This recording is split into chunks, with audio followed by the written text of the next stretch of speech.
টাঙ্গাইল শহরের স্টেডিয়াম ব্রিজের নিচে লৌহজং নদীতে নিখোঁজ দুই শিশুর মধ্যে একজনের মৃতদেহ উদ্ধার করেছে ফায়ার সার্ভিসের ডুবুরি দল। অন্য শিশুটি উদ্ধারে অভিযান চলছে। সেখানকার পরিস্থিতি জানাতে সরাসরি যুক্ত হচ্ছেন আমাদের টাঙ্গাইল প্রতিনিধি নওশাদ রানা সানভি। নওশাদ, আপনি এই মুহূর্তের পরিস্থিতি জানাবেন। কিছুক্ষণ আগে আপনার কাছ থেকে আমরা যেটা জেনেছি যে একজন শিশুর মৃতদেহ উদ্ধার করা হয়েছে, এখন কেমন চলছে উদ্ধার অভিযান? আমি এই মুহূর্তে আছি টাঙ্গাইল শহরের আকুরটাকুরপাড়ার লৌহজং নদীর পাড়েই। এখানে কিন্তু দুই শিশু মাছ ধরতে নেমে কিন্তু দুইজনই ডুবে যায় এবং একজনের লাশ উদ্ধার করেছে মেহেদি।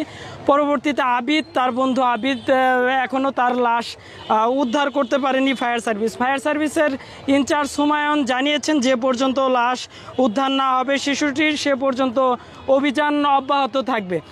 শহরের এই লৌহজং নদীতে কিন্তু দুপুরে 1টার দিকে 3 শিশু মাছ ধরতে নামে বসি এবং নেট দিয়ে। পরবর্তীতে নেট দিয়ে যখন মাছ মারতে সাইডে যায় তখন এক শিশু ডুবে যায়, তখন আরেক শিশু তাকে বাঁচাতে নদীতে নামে। তখনই কিন্তু দুজনেই স্রোতে ভেসে যায়। তখন স্থানীয়রা উদ্ধারের চেষ্টা করে।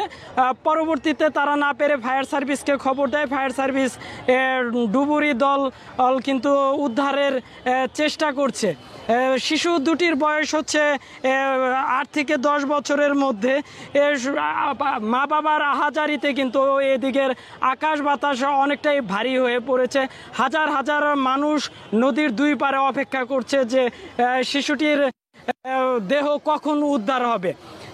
ফাইজা, এই ছিল টাঙ্গাইলের লৌহজং নদীর পাড় থেকে আমার কাছে সর্বশেষ।